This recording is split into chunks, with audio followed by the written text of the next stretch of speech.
People have different reactions when they come round to our home. Sometimes they're quite polite and they say things like, oh, it looks really calming, or it's a really relaxing space. But quite often people get straight to the point and say, where's all your stuff? Your house looks really empty. The reality is we just don't have that much stuff because we don't buy things. And we're not just frugal in terms of possessions and things we buy, we're frugal in all sorts of areas in our lives. If you spend time with me, you might notice certain habits, like if I eat out, I'll only order one course and I'll often order tap water. I also buy things on bulk and dispense them because this is far cheaper, and I barely buy anything, but if I do, I will always make a massive effort to buy second hand. I have 2 kids and almost everything that they own, whether it's clothes, books, toys, even reusable nappies, I brought secondhand on Marketplace, eBay, Vinted, or from friends. Admittedly, part of these habits are to do with me making a conscious effort to be environmental, but the main reason is just because I'm being frugal and I'm being really conscious on what I spend my money on. Now, I think being frugal comes with negative connotations and people think you're being cheap, and that's a bad thing. But I find that strange because a lot of the people that criticize my spending are also people that have said they are jealous of our lifestyle and the way that me, my husband, live as a family with our 2 children.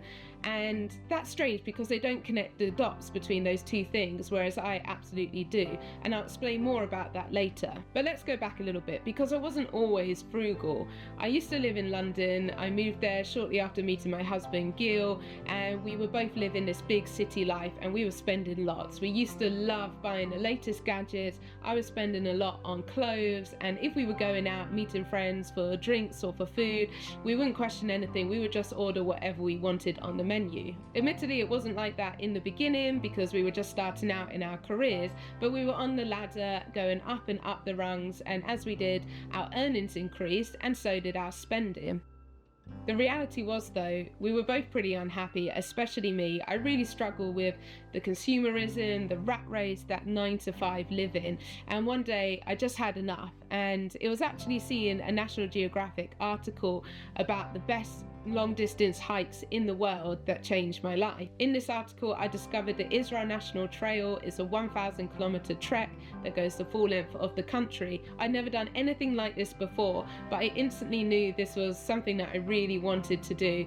And I went home, convinced my husband that we should quit our jobs, take a sabbatical, and take on this epic adventure. Gil said yes to my crazy idea. We began selling most of our possessions because we knew we'd have to leave our rented flat when we went off and did this adventure, and we began saving, and we didn't spend a penny on anything that wasn't essential. We had this very clear goal in mind, and we were really driven and living really frugally from that point, and we made it happen. We went on this hike and it completely transformed our life in so many ways.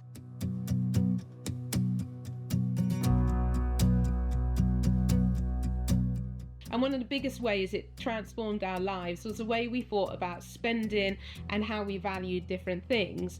For 2 months, we'd lived out of a rucksack, crossing the desert, hiking, camping each night, eating really simple, basic food, and we were having this incredible, life-changing experience. We absolutely loved it, although it was really, really hard.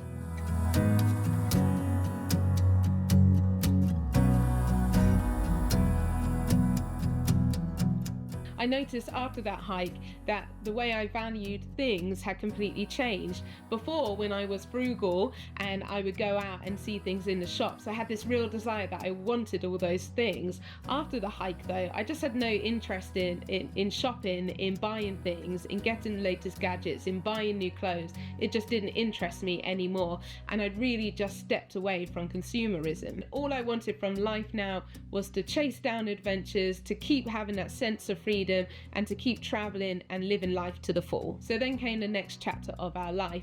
We began building businesses, doing things that we absolutely loved. We actually spent a few years living nomadically, working remotely as we traveled the world slowly.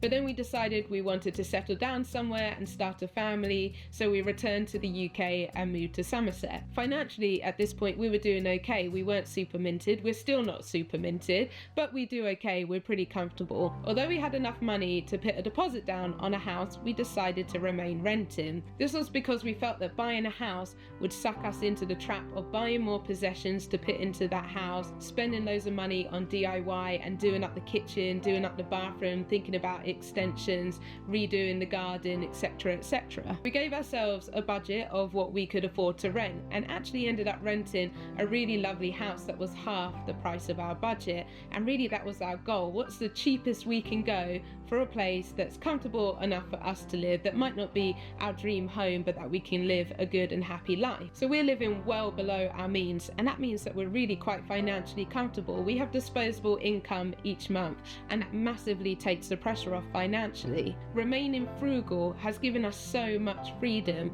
It means that because we have that financial freedom, we're able to take risks, such as quitting work just because we're not enjoying it, or pursuing a qualification just because we're really interested and fancy a new change of direction. Because we're so frugal and because we're so cheap and conscious with our spending, it means that we have lots of money left over to spend on what really matters to us, and which I think is the whole point of life, which is chasing down experiences, spending time together as a family. And I mentioned that a lot of people say they're jealous of our lifestyle, and I don't think it's just the traveling that they're jealous of. It's also because we can both afford to work part-time. Working part-time is amazing, and it also gives us lots of extra time to spend together as a family, but also to pursue side hustles and other passions, such as starting this YouTube channel. So there you have some of the reasons on why I'm so frugal. I hope this video has inspired you to think about your own spending and to maybe consider being a little bit more minimalist about your approach, and to perhaps stop spending so much money on stuff you don't need. I promise you, you will never get happy if you stay in that consumerist cycle. Thank you for watching We're the Band Family Adventures. Please like and subscribe for more videos like this one.